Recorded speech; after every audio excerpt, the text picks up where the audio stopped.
கிறிஸ்துவுக்குள் மிகவும் பிரியமான என் அன்புக்குரிய சகோதர சகோதரிகளே, வாழ்வு தரும் மன்னா என்கிற இந்த நிகழ்ச்சியிலே உங்களை சந்திப்பதிலே மாபெரும் மகிழ்ச்சி அடைகிறோம். கர்த்தர் தாமே உங்களை ஆசீர்வதிப்பாராக. இந்த நாளின் வார்த்தையின்படி கர்த்தர் உங்களோடு கூட இருந்து உங்களை நடத்துவாராக. 1 கொரிந்தியர் 10ஆம் அதிகாரம் 1-5 முடிய உள்ள வேத பகுதிகளை வாசிப்பதை நாம் கவனிப்போம். இப்படி இருக்க சகோதரரே, நீங்கள் எவைகளை அறிய வேண்டும் என்று இருக்கிறேன் என்றால், நம்முடைய பிதாக்கள் எல்லாரும் மேகத்துக்கு கீழாக இருந்தார்கள். எல்லாரும் சமுத்திரத்தின் வழியாய் நடந்து வந்தார்கள்.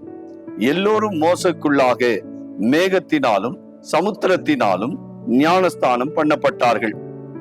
எல்லோரும் ஒரே ஞான போஜத்தை புசித்தார்கள்.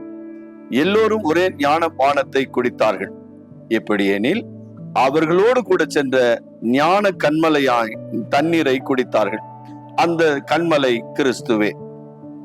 அப்படி இருந்தும் அவர்களில் அதிகமான பேர்களிடத்தில் தேவன் பிரியமாயிருந்ததில்லை. ஆதலால் வனாந்திரத்திலே அவர்கள் அழிக்கப்பட்டார்கள். நாம் ஜெபிப்போம்.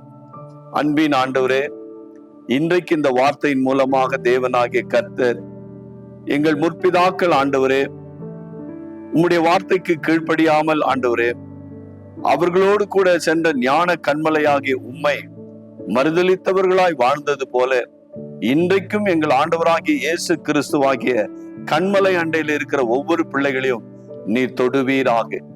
அவர்களும் ஆண்டவரே எங்கள் முற்பிதாக்களைப் போல நடந்து விடாதபடி மிகுந்த ஜாக்கிரதையோடு நடந்து கொள்ள உதவி செய்வீராக. அவர்கள் அழிந்தது போல நாங்கள் அழிந்து போகாதபடி எங்கள் மேல் இரக்கம் வைத்து உம்முடைய குமாரனாகிய இயேசு கிறிஸ்துவின் நாமத்தினாலே எங்களை ரட்சித்தீர் ஆண்டவரே. நீர் ஆசீர்வதியும். ஒவ்வொரு குடும்பத்தின் மேலும் மனதுருகி உம்முடைய கரத்தை வையும் ஆண்டவரே. பொல்லாத வழிகளில் இருக்கிற யாவரும் இந்த வசனத்தின் மூலமாய் மனம் திரும்ப உதவி செய்வீராக. அவருடைய குடும்பங்களை ஆசீர்வதியும். கண்ணீரை மாற்றும், தேவைகளை சந்தியும், அற்புத சுகத்தை கட்டளையிடுவீராக.